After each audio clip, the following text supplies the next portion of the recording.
Bismillahirrahmanirrahim. Welcome to Alpine Academy, subject physics, class 9th and metric, syntax book board, Yamshoro.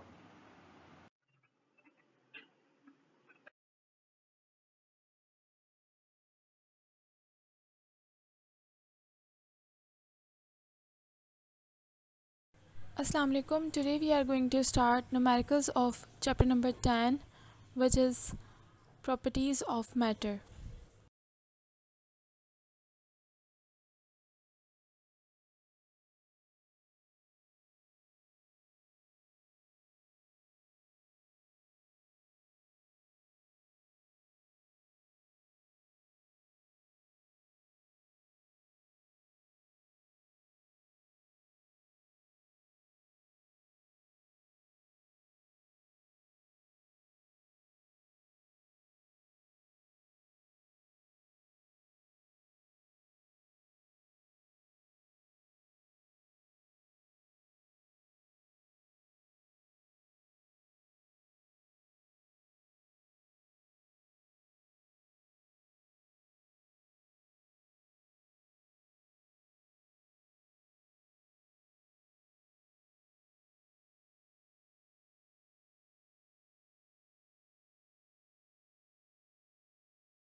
Numerical number 10.1. A block of mass 0.1 kg is attached to a spring and placed on a horizontal frictionless table. The spring is stretched 20 cm when a force of 5 Newton is applied. Calculate the spring constant. यहाँ पर हमें just एक ही चीज़ find out करनी है, वो है spring constant. तो सबसे पहले हम बनाएंगे डेटा। गिवन डेटा जो है हमारे पास वो है mass of the block. Mass given है 0.1 kg। फोर्स अप्लाइड है F = 5 न्यूटन। एक्सटेंशन मींस जो स्ट्रेच किया है, स्ट्रेच होने के बाद जो उसका साइज़ हो गया वो है x = 20 सेंटीमीटर। यहाँ सेंटीमीटर में हमें इसे मीटर में कन्वर्ट करना है, और मीटर में कन्वर्ट करने के लिए हम डिवाइड कर देंगे 100 से, means 20 divide by 100, then it is converted into 0.2 metre. Required data जो हमें न्यूमेरिकल में फाइंड आउट करना है वो है स्प्रिंग कांस्टेंट, मींस हमें के फाइंड आउट करना है।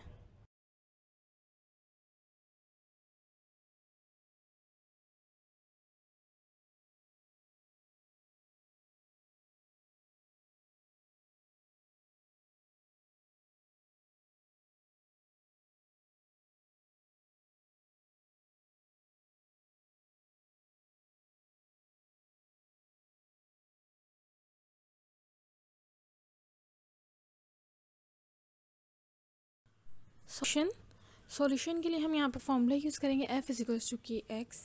कि हमें फाइंड आउट करना है, बाकी सारी चीज़ें हमारे पास गिवन हैं, तो उसके लिए हम फार्मूला रीअरेंज करेंगे। रीअरेंज के बाद हमारे पास फार्मूला आ जाएगा k = F/x।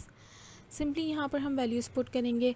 f की जगह f की वैल्यू 5 डिवाइडेड बाय x की जगह 0.2। दैन इन दोनों को डिवाइड करने के बाद हमारे पास आंसर आएगा k = 25 टन पर metre.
Number 10.2.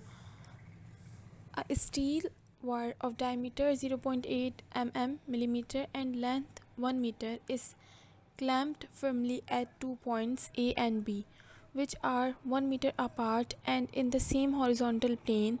Point. A block is hung from the middle point of the wire such that the middle point sags by 1 centimeter. Calculate the mass of the block. यहाँ पर हमारे पास simply एक figure भी given है जिसके through ये पूरी situation को एक्सप्लेन किया गया है। उसके अलावा जो गिवन डेटा है हमारे पास वो है d is equal to 0.8 millimetre means diameter of the wire हमारे पास गिवन है, और इसके अलावा कुछ कांस्टेंट वैल्यूज़ गिवन है y is equal to 2 into 10⁻11 newton per metre square. तो यहाँ पर हमें कुछ कांस्टेंट भी गिवन है और इसके साथ साथ आपके पास जो गिवन डेटा है उसमें से हम फाइंड आउट करेंगे। सबसे पहले इसको कन्वर्ट करेंगे मिलीमीटर में, हम इसको मीटर में कन्वर्ट करेंगे तो r is equal to d/2, d की वैल्यू है 0.8 डिवाइड बाई 2, तो ये हो जाएगा 0.4 mm। तो इसको अब मिलीमीटर से हमें कन्वर्ट करना है मीटर में। मीटर में कन्वर्ट करने के लिए हम इसको 1000 से डिवाइड करेंगे, 0.4 डिवाइडेड बाई 1000, तो आंसर हमारे पास आएगा 0.0004 मीटर। देन कांस्टेंट वैल्यू जो हमारे पास गिवन है 2 into 10⁻11 newton per metre square, इसको हम कन्वर्ट करेंगे टाइम्स पर सेंटीमीटर स्क्वायर में, 2 इंटू 10⁻12 टाइम्स पर सेंटीमीटर हो जाएगा ये। उसके बाद लेंथ ऑफ द वायर जो हमारे पास गिवन है वो है L is equal to 1 metre, इसको हम कन्वर्ट कर देंगे सेंटीमीटर में मल्टीप्लाई करके 100 से, और distance between point A and B जो हमारे पास फिगर में शो हो रहा है तो वो भी हमारे पास 1 मीटर है जिसको हमने सेंटीमीटर में कन्वर्ट कर दिया।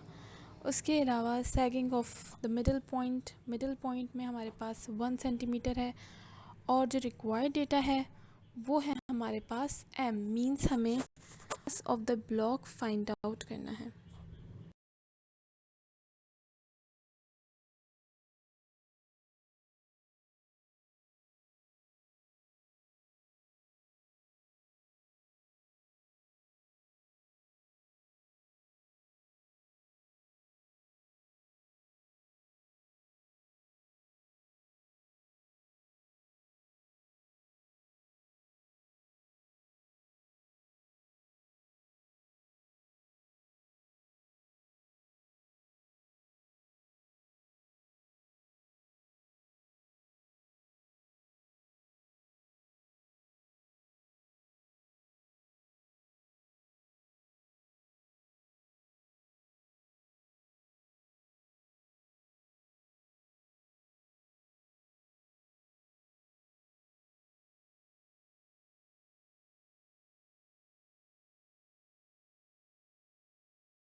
ना सॉल्यूशन फॉर्मूला जो यहाँ यूज़ होगा वो है यंग मॉडुलस का। According to the formula Young's modulus y is equal to f/a divided by delta l divided by l। तो इसको अगर हम अरेंज करें तो ये हो जाएगा FL divided by a delta l। तो फाइनल जो हमारे पास फॉर्मूला आएगा रीअरेंज करने के बाद वो होगा f is equal to y a delta l divided by l। तो हमें पता है कि f जो है वो इक्वल होता है w के, मीन्स वेट के। कंपेयर करेंगे इक्वेशन नंबर 1 और इक्वेशन नंबर 2 को, तो हमारे पास आ जाएगा W is equals to Y A delta L divided by L. तो W इक्वल होता है mg के, तो यहाँ हम W की जगह प्लेस कर देंगे mg is equals to Y A delta L divided by L. W is equals to Y A delta L divided by L, या फिर हम इसको भले लिखें mg is equals to Y A delta L divide by L, दोनों चीज़ें आपके पास same ही हैं, कोई डिफरेंस नहीं। Then m is equals to, अब हम इस g को क्रॉस मल्टीप्लाई कर देंगे l से, तो ये हो जाएगा m is equals to Y A delta L divided by L जी। और हमें ये पता है कि एरिया इक्वल होता है पाई आर स्क्वायर के। पाई की वैल्यू होती है 3.14 और आर की वैल्यू जो हमारे पास गिवन है 0.0004 का स्क्वायर। तो इसका हम स्क्वायर जब निकालेंगे तो हमारे पास आंसर आएगा 0.00000524 मीटर स्क्वायर। या फिर हम इसको सेंटीमीटर में कन्वर्ट करें तो सिंपली ये ऐसे भी हो सकता है, a इज इक्वल टू 0.005024। और यहाँ पर हम सेंटीमीटर में हर वैल्यू को सेंटीमीटर कन्वर्ट कर रहे हैं, क्योंकि जो हमारे पास प्रॉब्लम में सिचुएशन गिवन है वहाँ पर भी हर वैल्यू हमारे पास सेंटीमीटर में है। तो इसलिए जो वैल्यू हमारे पास मीटर में भी हम उसको सेंटीमीटर में कन्वर्ट कर देंगे, तो उससे जो हमारा आंसर होगा और हमारी कैलकुलेशन होगी वो और ज़्यादा एक्यूरेट होगी।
अब हमें कैलकुलेट करनी है लेंथ, तो we calculate new length with the help of Pythagoras theorem.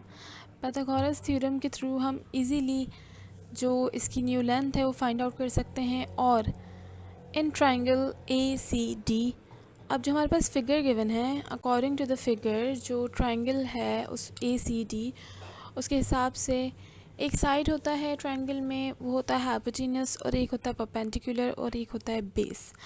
तो हाइपोटेन्यूस के जो अपोजिट होता है वो परपेंडिकुलर होता है, और बेस हमारे पास जो डाउनवर्ड पोजीशन में लाइन गिवन होती है वो बेस होती है। और हाइपोटेन्यूस सबसे लॉन्गेस्ट ट्रायंगल में जो सबसे लॉन्गेस्ट साइड होती है वो हाइपोटेन्यूस होती है। तो हम सिंपली इसको, हाइपोटेन्यूस का स्क्वायर है यहाँ पर पाइथागोरस थ्योरम के अकॉर्डिंग, यहाँ पर स्क्वायर में सारी वैल्यूज़ गिवन है। तो हमें सिंपली हाइपोटेन्यूस फाइंड आउट अगर करना है तो उसके लिए हाइपोटेन्यूस इज इक्वल्स टू, हम स्क्वायर को कैंसिल करने के लिए रेडिकल पुट कर देंगे। रेडिकल रेडिकल में परपेंडिकुलर का स्क्वायर प्लस बेस का स्क्वायर। अब simply A D is equal to perpendicular जो पोजीशन है उसमें ए सी साइड्स आ रहे हैं और बेस में जो पोजीशन है उसके अकॉर्डिंग सी डी साइड्स यहाँ पर आ रहे हैं। तो A D is equal to A C side अगर हम देखें तो वो 50 के इक्वल है और सी डी साइड अगर हम देखें तो वो 1 के इक्वल है। तो A D is equal to radical 50 का स्क्वायर करेंगे तो 2500 प्लस 1 का स्क्वायर करेंगे तो 1। अब A D is equal to 2501। तो सिंपली हम जब इसका रेडिकल निकालेंगे तो रेडिकल निकालने के बाद हमारे पास वैल्यू आएगी A D is equal to 50.0099। तो जो टोटल लेंथ हो गई ए बी की वो हो गई 2 इंटू 50.0099। तो हमारे पास आंसर आएगा 100.0198 सेंटीमीटर। अब चेंज इन लेंथ हमें फाइंड आउट करनी है। Delta L is equal to A B minus L. तो delta L is equal to A B की वैल्यू जो हमने अभी फाइंड आउट किया 100.0198 माइनस 100। तो इसकी वैल्यू हमारे पास आ गई चेंज इन लेंथ की। Delta L is equal to 0.0198 centimetre.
Now putting the values in equation number 3।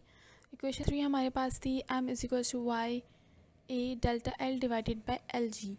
तो सिंपली हमने वैल्यूज़ पुट करनी है। तो हमारे पास आएगा m is equal to 2 into 10⁻12 multiply by 0.005024 into 0.0198 divided by 100 multiply by 980। तो इन सब को मल्टीप्लाई करने के बाद हमारे पास आंसर आएगा m is equal to 198950400 divided by 98,000। तो डिवाइड करने के बाद हमारे पास आंसर आएगा m is equal to 2030.106 gram. यहाँ पर आंसर ग्राम में ही लेना है, कन्वर्ट नहीं करना, क्योंकि बेसिकली जो हमारे पास गिवन जितनी भी सिचुएशन थी उसमें जो लेंथ थी वो सेंटीमीटर में थी। तो बेसिकली हम मास भी अगर फाइंड आउट करेंगे तो उसे उसके स्टैंडर्ड यूनिट में कन्वर्ट नहीं करेंगे, वो आपके पास ग्राम में ही रहेगा।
Numerical number 10(3). A steel wire 8 meter long and 4 millimeter in diameter is fixed horizontally between two rigid supports.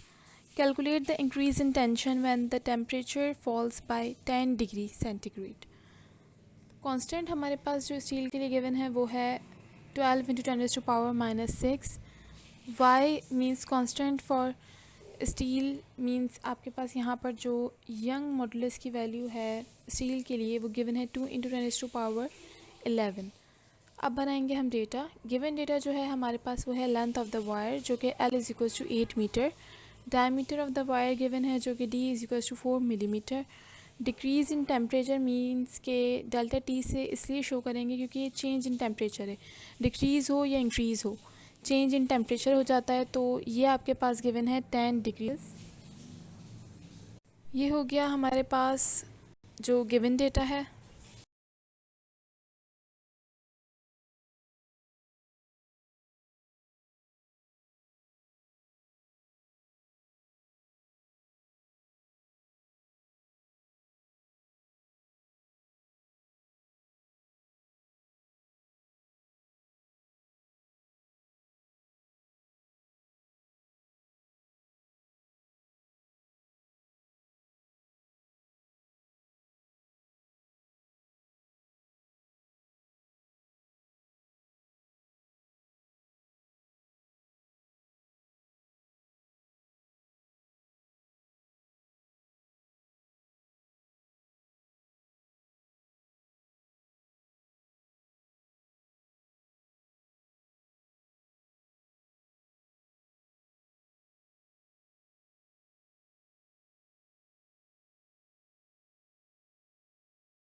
यहाँ पर हमें कोफिशिएंट ऑफ लीनियर एक्सपेंशन भी गिवन है जो कि है 12 इंटू 10⁻⁻⁶, और यंग मॉडुलस गिवन है स्टील के लिए, वो है y is equals to 2 into 10⁻11 newton per metre square. जो चीज़ हमें यहाँ पर फाइंड आउट करनी है मींस जो रिक्वायर्ड डेटा है हमारा वो है इंक्रीज़ इन टेंशन, यानी कि फ़ोर्स हमें फाइंड आउट करनी है क्योंकि इंक्रीज़ इन टेंशन बेसिकली ये भी टाइप ऑफ फोर्स है, तो इसको हम फोर्स ही कहेंगे। अब हम यूज़ करेंगे फॉर्मूला। सॉल्यूशन में जो हम फॉर्मूला यूज़ करेंगे वो है लीनियर एक्सपेंशन का। Using the formula of coefficient of linear expansion, तो coefficient is equals to delta L divide by L delta T। तो हम पुट करेंगे वैल्यूज़। कोफिशिएंट की वैल्यू है 12 into 10⁻⁶ is equals to delta L as it is divided by 8 into 10 means L 8 है और delta T 10। तो delta अब हम इसको रीअरेंज करेंगे। रीअरेंज करने के बाद हम कर देंगे delta L is equals to 8 into 10 into 12 into 10⁻⁻6। जब इनको हम मल्टीप्लाई करेंगे तो आंसर आ जाएगा 960 multiply by 10⁻6 as it is. हमने सारी जो नंबर वाली वैल्यूज़ थी उन्हें मल्टीप्लाई कर दिया, जो कोफिशिएंट वाली वैल्यू थी उसे हमने ऐसे ही बाहर पुट किया। उसके बाद अब हम इसको जब अरेंज करेंगे 960 को अगर हम अरेंज करें और हम देखें तो 9.60 इंटू 10⁻2 मल्टीप्लाई बाय 10⁻6। तो हमने एक्सपोनेंट की फॉर्म में कन्वर्ट किया ताकि कैलकुलेशन हमारी इजी हो जाए।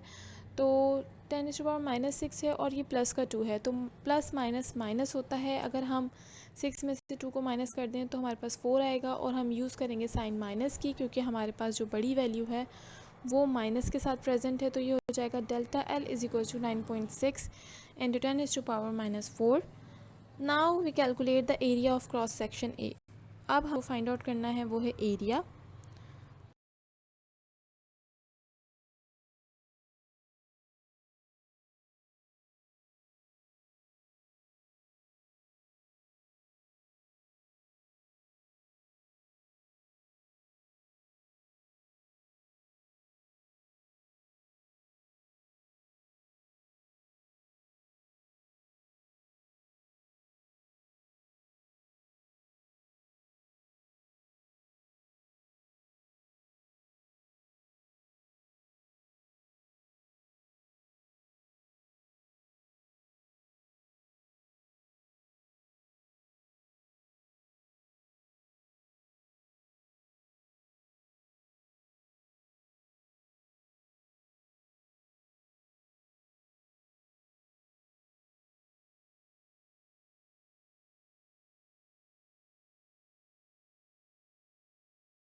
अब जो हमारे पास यहाँ पर वैल्यू गिवन है डायमीटर, तो डायमीटर इक्वल होता है 4 मिलीमीटर के। तो सिंपली हमें मिलीमीटर से इसे मीटर में कन्वर्ट करना है, क्योंकि जो हमारे पास स्टैंडर्ड यूनिट होता है लेंथ का वो मीटर होता है। मिलीमीटर से हम मीटर में जब कन्वर्ट करेंगे तो डिवाइड करेंगे 1000 से, मींस 2 हमारे पास जो डायमीटर गिवन है उसको मैं डिवाइड कर दिया 1000 से, तो हमारे पास आंसर आ गया 0.002 मीटर। और अब हम फाइंड आउट करेंगे एरिया। तो एरिया के लिए जो फॉर्मूला यूज़ होता है सिंपली ये कांस्टेंट रहता है। ये हर जगह अगर हमें एरिया फाइंड आउट करना हो तो यही फॉर्मूला यूज़ कर सकते हैं। तो ये फॉर्मूला होता है A=πr²। पाई की वैल्यू हमारे पास कांस्टेंट होती है जो कि होती है 3.14। तो सिंपली हम जब इसको मल्टीप्लाई करेंगे 22 डिवाइड बाय 7, 0 पॉइंट जो है हमारे पास वैल्यू 0.002 का स्क्वायर करेंगे सिंपली सबसे पहले, ताकि ये इजी हो जाए। तो आर स्क्वायर है तो ये हमने कर दिया। तो जब हमने स्क्वायर निकाला तो हमारे पास वैल्यू आ गई 4 × 10⁻⁻6। तो A=22 डिवाइड बाय 7 मीन्स वही आपके पास जो 3.14 वैल्यू है आर पाई की। तो पाई की वैल्यू यही रहती है 22/7, या फिर अगर आप इसको डिवाइड करेंगे 22/7 को तो आपके पास आंसर आएगा 3.14। तो आप ये भी पुट कर सकते हैं, वो भी। तो सिंपली जब हम इसको सम अप करेंगे और मल्टीप्लाई करेंगे तो हमारे पास आंसर आएगा A=1.257 × 10⁻⁻7। Now we calculate the increase in tension. ये हमने एरिया फाइंड आउट कर लिया। अब हम increase in tension find out करेंगे by using the formula of Young's modulus of elasticity. Formula use करके यंग मॉडुलस का।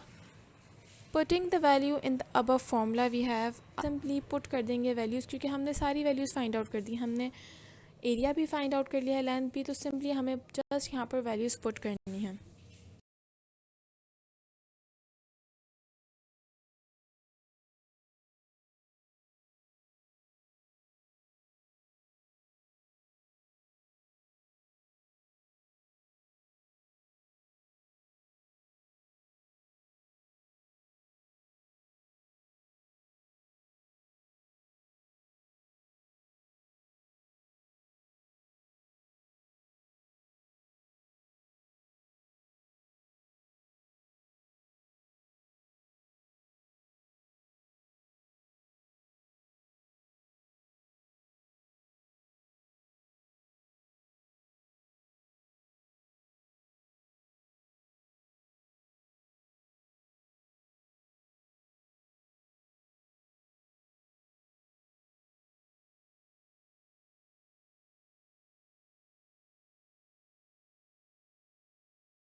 अब जब हम वैल्यूज़ पुट करेंगे फार्मूला में y=f/l divide by a × Δl, तो यहाँ पर y की जगह आ जाएगी y की वैल्यू 2 × 10⁻11।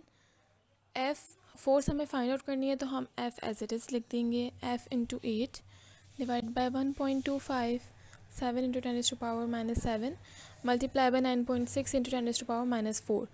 अब हम फार्मूला को रीअरेंज करेंगे। हमें फ़ोर्स फाइंड आउट करनी है तो हम फ़ोर्स को बिल्कुल अलग कर देंगे और रिमेनिंग फार्मूला को हम अरेंज कर देंगे। तो ये हो जाएगा 2.10 × 10⁻11 into 1.257 × 10⁻⁻7 multiply by 9.6 × 10⁻⁻4 divide by 8। जब हम इन सब वैल्यूज़ को मल्टीप्लाई करेंगे तो आंसर आएगा 24.1344 डिवाइड बाय 8। डिवाइड करने के बाद हमारे पास आंसर आएगा F=3.0168 न्यूटन। सिंपली जो फोर्स है हमारे पास वो आ गई F=3.107 न्यूटन। ये हमारे पास आ गया answer.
Problem number 10.4.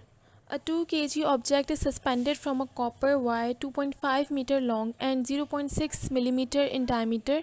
How much will the wire stretch due to the gravitational force on the 2 kg object? Young's modulus for copper is 12.5 into 10 to power 10 Newton per meter square. अब हम बनाएंगे data. हमारे पास जो given और required data है वो है, जो गिवन डेटा है m is equals to 2 kg, means हमारे पास मास गिवन है, लेंथ गिवन है 2.5 मीटर, डायमीटर हमारे पास गिवन है 0.6 मिलीमीटर. मिलीमीटर से हम मूव करेंगे मीटर की तरफ और उसके लिए हम 0.6 को डिवाइड करेंगे 1000 से, तो हमारे पास आंसर आएगा 6 इंटू 10 टू पावर -4 मीटर. और जो हमारे पास r गिवन है, मीन्स ये भी आपके पास डिस्टेंस है और इसकी वैल्यू है 6/2 is equal to 3 into 10 to power -4 metre. और एरिया हम यहीं पर डेटा में ही फाइंड आउट कर लेंगे क्योंकि ये हमारी रिक्वायरमेंट है. तो उसके लिए a is equal to pi R square. a is equal to pi की वैल्यू है 3.142 इंटू आर की वैल्यू है हमारे पास 3 इंटू 10 टू पावर -4 का स्क्वायर. तो इस हिसाब से एरिया हमारे पास इक्वल हो गया 2.829 into 10 to power -7 metre square. और जो यंग्स मॉड्यूलस की वैल्यू है, यंग्स मॉड्यूलस फॉर कॉपर, वो है 12.5 into 10 to power 10 newton per metre square.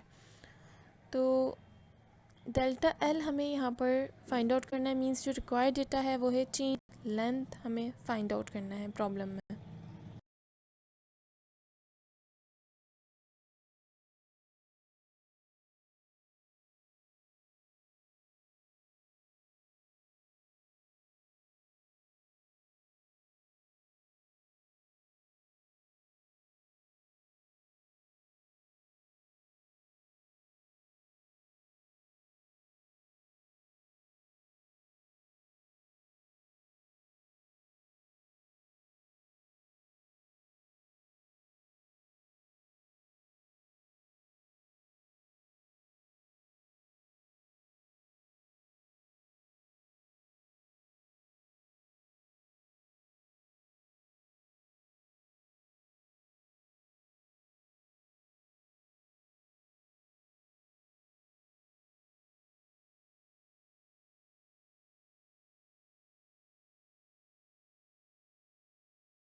Form हम यहाँ पुट करेंगे सॉल्यूशन में, वो है delta L is equal to F into L divide by Y A. तो अब हम इसको रीअरेंज करेंगे क्योंकि हमें बेसिकली जो डेल्टा एल चाहिए, तो delta L is equal to M G F की जगह पर हम एम जी पुट करेंगे और L as it is divide by Y A. तो अब हम सिंपली यहाँ पर वैल्यूज़ पुट करेंगे फॉर्मूला में. Delta L is equal to 2 into 9.8 multiply by 2.5. 9.8 हमारे पास कांस्टेंट वैल्यू होती है ग्रेविटी की, divided by 12.5 into 10 to power 10 into 2.829 into 10 to power -7. तो वैल्यूज़ को मल्टीप्लाई करने के बाद हमारे पास आएगा delta L is equal to 49 divided by 35.362 into 10 to power 3. तो डेल्टा एल बेसिकली इक्वल हो जाएगा 0.00139 मीटर. और अगर हम एक्सपोनेंट में इसको कन्वर्ट करें तो ये हो जाएगा 1.39 into 10 to power -3 metre.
Problem number 0.5. A block of mass 92 kg and volume 0.031 m cube lies at the bottom of the sea. How much force is needed to lift it? Take 1.03 into 10 raised to power 3 kilogram per m cube as the density of sea water. जो अब हमारे पास given data है और required data है, सबसे पहले हम बनाएंगे रिक्वायर्ड और गिवन डेटा. तो गिवन डेटा में हमारे पास है m mass is equals to 92 kg, v मतलब वॉल्यूम हमारे पास गिवन है 0.031 m क्यूब और डेंसिटी हमारे पास गिवन है 1.01 इंटू 10 रेज़्ड टू पावर 3 ग्राम पर m cube. Force of the lift the block and apparent wait of the block हमें यहाँ पर फाइंड आउट करना है. एक्चुअल वेट जो है ब्लॉक का वो है mg, means mass multiply by gravity. तो 92 मल्टीप्लाई बाय 9.8 वैल्यू होती है, तो ये हो जाएगी 901.6 न्यूटन. तो अपथ्रस्ट जो है, अपथ्रस्ट जो फोर्स होती है जो बॉडी को अपवर्ड मूव करवाती है, जो सी में हमारे पास प्रेजेंट होती है, सी लेवल पे या वाटर में लिक्विड फॉर्म में जो हमारे पास फोर्स जो अपवर्ड मूव करवाती है वो है अपथ्रस्ट. तो उसका फॉर्मूला होता है A into H into density into gravity. तो ये हम जब देखेंगे तो v इक्वल होता है, वॉल्यूम इक्वल होता है एरिया इंटू हाइट के. सिंपली हम यहाँ पर वैल्यू प्लेस करेंगे वॉल्यूम की 0.031 मल्टीप्लाई बाय डेंसिटी की 1.01 into 10 raised to power 3 into gravity की value 0.8.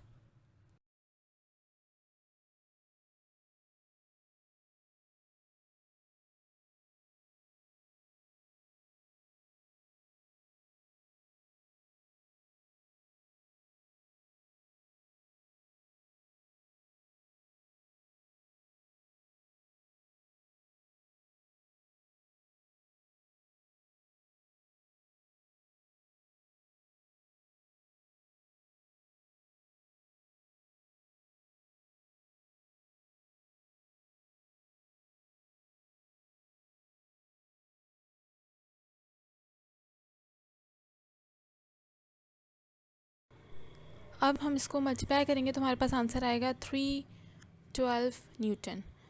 We know that apparent weight of the block is equals to actual weight minus upthrust. जो apparent weight होता है वो बेसिकली जो actual wait होता है उसमें से हम माइनस कर दें अगर अपथ्रस्ट को, तो apparent weight बनता है जो हमें अपेयर हो रहा होता है फिजिकली. तो एक्चुअल वेट जो है हमारे पास है वो 901.6 और अपथ्रस्ट जो हमने अभी अभी फाइंड आउट किया है तो 312 न्यूटन. तो अगर हम माइनस करेंगे आंसर आएगा 589.6. तो इस हिसाब से अपेरेंट वेट हमारा इक्वल हो गया 590 न्यूटन के.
Problem number 10.6.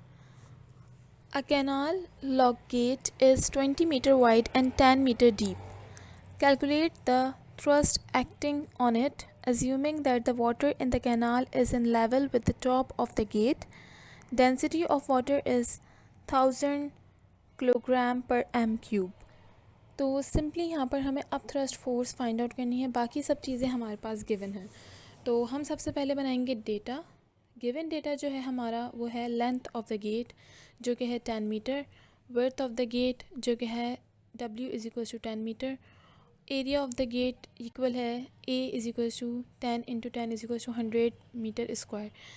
क्योंकि विड्थ इंटू हाइट एरिया की इक्वल होता है तो सिंपली हम 10 को मल्टीप्लाई कर देंगे 10 से, तो ये आ जाएगा 100 M square. Then depth of the gate जो है H is equal to 10 metre, density of the gate equal है 1000 kilogram per M cube. Then required data जो है वो है up thrust on gate. Simply यहाँ पर हम जस्ट सॉल्यूशन में अप थ्रस्ट का फॉर्मूला पुट करेंगे. अप थ्रस्ट का फॉर्मूला होता है A into H into density into gravity, means area into height into density into gravity. तो हम यहाँ पर जस्ट सिंपली वैल्यूज़ पुट करेंगे. एरिया की जगह 100 मल्टीप्लाई बाय हाइट की जगह पर 110 मल्टीप्लाई बाय डेंसिटी की जगह पर सिंपली 1000 मल्टीप्लाई बाय ग्रेविटी की वैल्यू कांस्टेंट होती है जो कि होती है 9.8 मीटर पर सेकेंड स्क्वायर. हम जब सबको मल्टीप्लाई करेंगे तो हमारे पास आंसर आएगा 9.8 into 10⁻⁶ Newton. It means up thrust on the gate is equals to 9.8 into 10⁻⁶ Newton. ये है हमारा answer.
Problem number 10.7. A solid body floating on water has 1/5 of its volume, means 1/5 of its volume above the surface of water.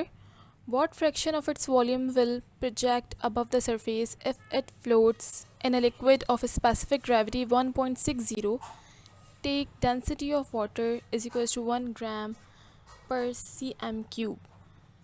अब जो हमारे पास given data है, सबसे पहले डेटा बनाएंगे. गिवन डेटा है volume of the object above water. तो वॉल्यूम ऑफ द ऑब्जेक्ट है 1/5, तो 1/5. Volume of object in water, अगर हम वाटर में लेंगे तो ये हो जाएगा 4/5, मीन्स के 5th part. Density of water, density है 1 ग्राम पर cm क्यूब, और डेंसिटी ऑफ लिक्विड जो होती है वो है 1.60 ग्राम पर m क्यूब. ये हो गया हमारे पास गिवन डेटा प्रॉब्लम का. अब हम निकालेंगे रिक्वायर्ड डेटा.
रिक्वायर्ड डेटा जो है वो है fraction of volume of the solid body above the surface.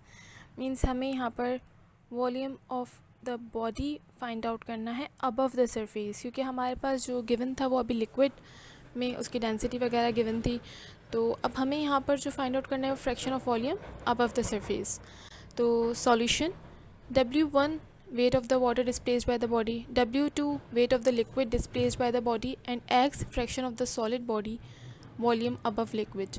ये हमने W1 W2 करके इसलिए मेंशन किया ताकि हमारी कैलकुलेशन में और हमें प्रॉब्लम सॉल्व करने में बहुत इजी हो जाए। तो W1 is equals to density into volume into gravity, ये हमारे पास फॉर्मूला है। और W1 की जगह अब यहाँ पर हम पुट करेंगे वैल्यूज़। डेंसिटी की वैल्यू 1 इंटू वॉल्यूम की वैल्यू है 4/5 V इंटू जी। सिंपली अगर हम इसको सॉल्व करेंगे तो ये हो जाएगा 4/5 V इंटू जी। और W2 जो है हमारे पास वो है density 2 into V into G. Simply वही फॉर्मूला जो हमने फर्स्ट वाले में यूज़ किया वही यहाँ पर करेंगे। W2 is equal to 1.6x V into G. Simply W1 equal है W2 के। तो अब हम दोनों को कंपेयर करेंगे, आपस में कंपेयर करेंगे। जो हमने वैल्यूज़ अभी निकाली हैं, फाइंड आउट की हैं, तो उसमें एक आ गई हमारे पास W1 की 4/5 V इंटू जी और W2 की आ गई 1.6x V इंटू जी और V इंटू जी दोनों आपस में कैंसिल हो जाएंगे, क्योंकि दोनों साइड पे हमारे पास कंपैरिजन में है तो दोनों सेम वैल्यूज़ आपस में कैंसिल की। सिंपली जो हमारे पास बचेगा वो है 4/5 और 1.6x।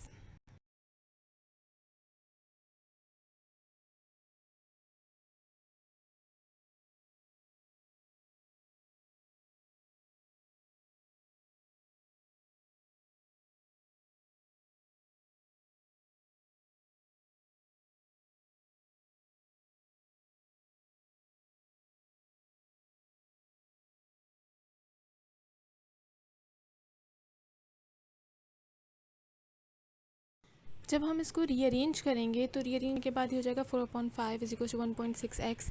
रीअरेंज करने के बाद x की वैल्यू बेसिकली हमें फाइंड आउट करनी है, तो x is equal to 4/5 into 1.5। तो आपस में इनको मल्टीप्लाई करने के बाद, डिवाइड करने के बाद आंसर आएगा x is equal to 0.5। Means fraction जो हमें मिला है वो है x इज इक्वल टू 0.5 और 1/2। हम इसको 0.5 को 1/2 भी लिख सकते हैं। तो ये बेसिकली हमारा आंसर है।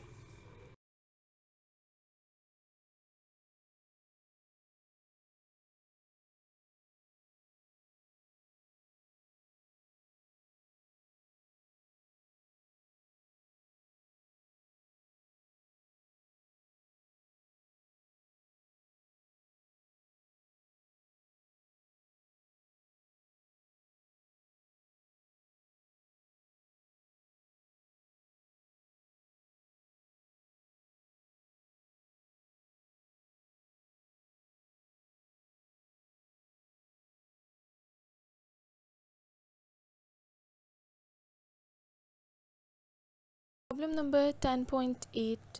A cork of a specific gravity 0.15 floats in water, specific gravity 1.025 with 10 cc above the surface. Calculate the mass of the cork.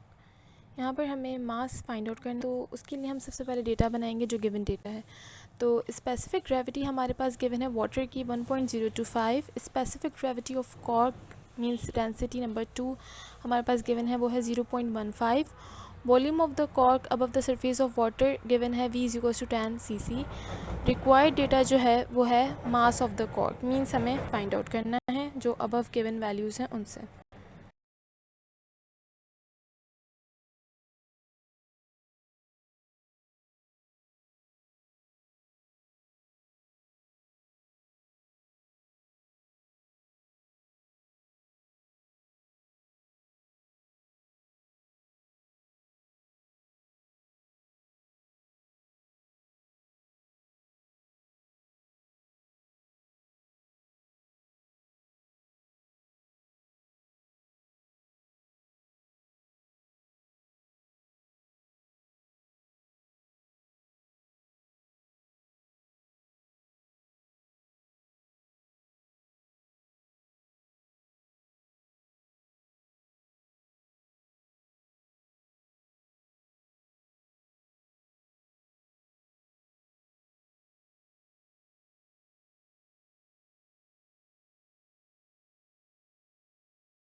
Solution.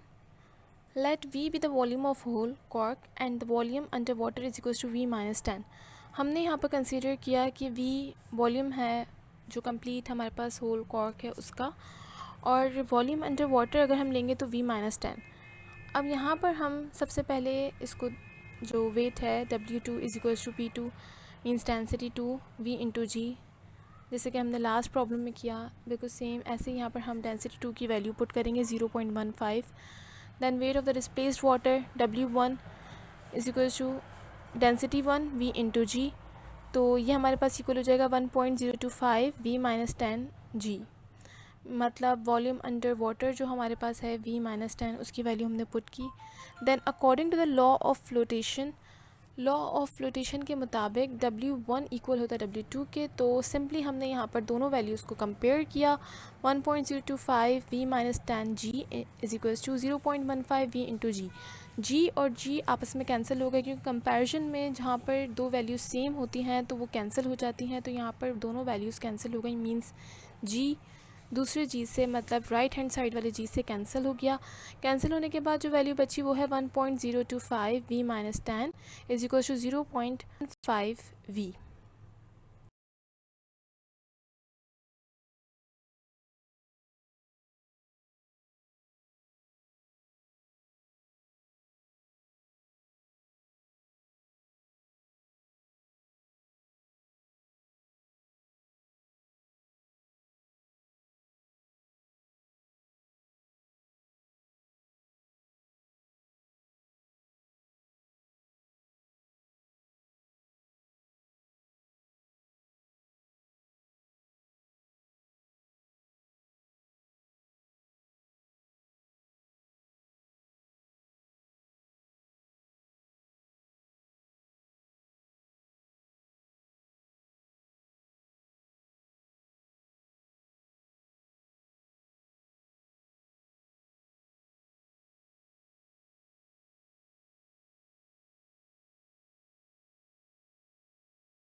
अब ये जो ब्रैक्स हैं मींस 1.025 मल्टीप्लाई हो रहा है पूरे ब्रैकेट से V माइनस 10, तो मल्टीप्लाई होने के बाद ये हो जाएगा 1.025 V माइनस 10.25.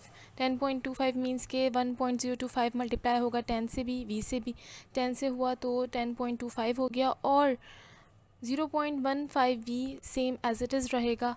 उसके बाद जब हम माइनस करेंगे वैल्यू को मींस 1.025 को माइनस करेंगे फिर 0.15 से, तो ये हो जाएगा 0.875 V इज इक्वल्स टू 10.25 ये एज इट इज़ रहेगा. अब V को हमें V फाइंड आउट करना है, तो हमने V जस्ट अपने लेफ्ट हैंड साइड पर रखा और इसको रीअरेंज किया. रीअरेंज करने के बाद 10.25 डिवाइडेड बाय 0.875 यहाँ पर डिवीजन में आ गया, तो वॉल्यूम हमें मिल गया V is equals to divide करने के बाद 11.714 cc. ये हमारे पास वॉल्यूम आ गया. अब हमें डेंसिटी गिवन होती है by the formula P2 is equals to M upon V. तो M इज इक्वल्स टू, अब यहाँ पर हम रीअरेंज करेंगे क्योंकि हमें मास फाइंड आउट करना है, बाकी सारी चीज़ें हमारे पास गिवन है. जस्ट हमने M is equals to density into volume, तो M is equals to density 2 जो हमारे पास है वो है 0.15 मल्टीप्लाई बाय वॉल्यूम हमारे पास है 11.714 जो हमने अभी फाइंड आउट किया है. तो इनको मल्टीप्लाई करने के बाद आंसर आएगा 1.757 gram. Means mass of the cork equal हो गया 1.77 ग्राम के.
Problem number 10.9. A body of density d is left free in a liquid of density d. Prove that the downward acceleration of the body while sinking in the liquid is given by the equation a is equals to 1 minus d upon d into g. यहाँ पर हमें इस problem में just prove करना है. तो to prove the downward of acceleration of the body during sinking in the liquid is given by, जो हमारे पास इक्वेशन बेसिकली गिवन है, तो हमें यहाँ पर प्रूव करना है downward acceleration of the body during sinking in liquid is given by, means के जो डाउनवर्ड एक्सेलरेशन है बॉडी की लिक्विड में सिंक करने के दौरान, तो वो एक्स इस तरह से गिवन है, A is equal to 1 minus D upon D into G. तो हम इसको इसके इक्वल करना है, हमें प्रूफ करना है. प्रूफ करने के लिए according to Newton second law of motion, हम यहाँ पर Newton second law of motion देखेंगे, जो कि equal F is equal to M A, जो कि इक्वेशन नंबर 1. एफ जो कि अपेरेंट वेट है, तो हमें ये पता है कि अपेरेंट वेट इक्वल होता है एक्चुअल वेट के माइनस अप थ्रस्ट. तो अब हम यहाँ पर वैल्यूज़ पुट करेंगे. Apparent weight is equal to actual weight हमारा M G minus up thrust की value V into D into G. तो अब हम इसको देखेंगे M A is equal to F. ये बात हमें पता है कि एम ए इक्वल होता है एफ़ की मीन्स फोर्स के, मास इंटू एक्सेलरेशन फोर्स के इक्वल होता है. तो हम इसको इस तरीके से लिख सकते हैं, A is equal to M G upon M. हम इसको ऐसे भी लिख सकते हैं एम जी अपॉन एम. तो ये इक्वल हो जाएगा एम जी की जगह V into D into G upon M. हम इसको सेम इस तरीके से भी मेंशन कर सकते हैं.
देन हम एक्सेलरेशन को इक्वल करेंगे G minus V D G divided by M. तो हम इसको इस तरीके से भी लिख सकते हैं, A is equal to 1 minus V into D upon M into G. बस हमने जी को बाहर पुट करना है. हम इसको इस इक्वेशन को ऐसे भी लिख सकते हैं. तो ये इक्वेशन नंबर 2 हो गई. फर्स्ट इक्वेशन थी F is equal to M A, और सेकेंड इक्वेशन यहाँ पर हमने एक्सेलरेशन को इक्वल किया है 1 minus V into D upon M into G. तो हम यहाँ पर d हमें पता है कि इक्वल होता है, मीन्स डेंसिटी इक्वल होती है m अपॉन v के. तो 1 upon D is equal to V upon M. यहाँ पर हमने इसको थोड़ा सा रीअरेंज किया, मीन्स d अपॉन 1 होगा, क्योंकि कोई वैल्यू नहीं है तो 1 है. अब हमने जब इसको 1 upon D is equal to V upon M किया, इट मीन्स के डेंसिटी हाफ डेंसिटी ये इक्वल है 1 upon D is equal to V upon M. अब हम इस वैल्यू को इक्वेशन नंबर 2 में पुट करेंगे. तो इक्वेशन नंबर 2 में अगर हम पुट करेंगे तो ये वैल्यू हो जाएगी a is equal to 1 minus D upon D into G. Hence this equation is proved.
Problem number 10.10.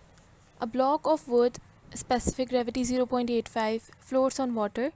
Some kerosene oil of a specific gravity 0.82 is poured on the surface of water until the wooden block is just immersed. Calculate the fraction of the block lying below the surface of water in the second case. Then solution.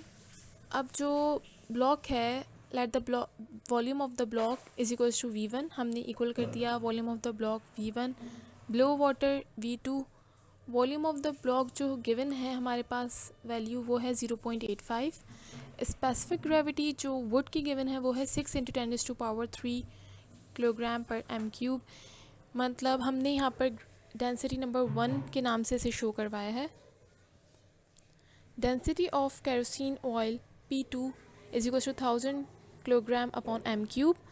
Density of water जो है वो W1, ये equal होती है W1 is equal to density 1 G × V1। तो हमने just यहाँ पर वैल्यूज़ पुट की, उसके बाद V1 is equal to 6000 multiply by 9.8 × V1, यहाँ पर जस्ट वैल्यूज़ पुट की हैं और मल्टीप्लाई करने के बाद हमारे पास यह आया आंसर। और weight of the water equal होता है सेम वही W2 is equal to density 2 into gravity into volume 2 V2।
यहाँ पर भी जब हमने वैल्यू पुट की W2 is equal to 1000 into 9.8 into V1, तो in case the body sink in water and kerosene oil, simply जब body sink करेगी water में या केरोसिन ऑयल में तो वेट इक्वल ही रहेगा, मतलब W1 इक्वल होगा W2 के।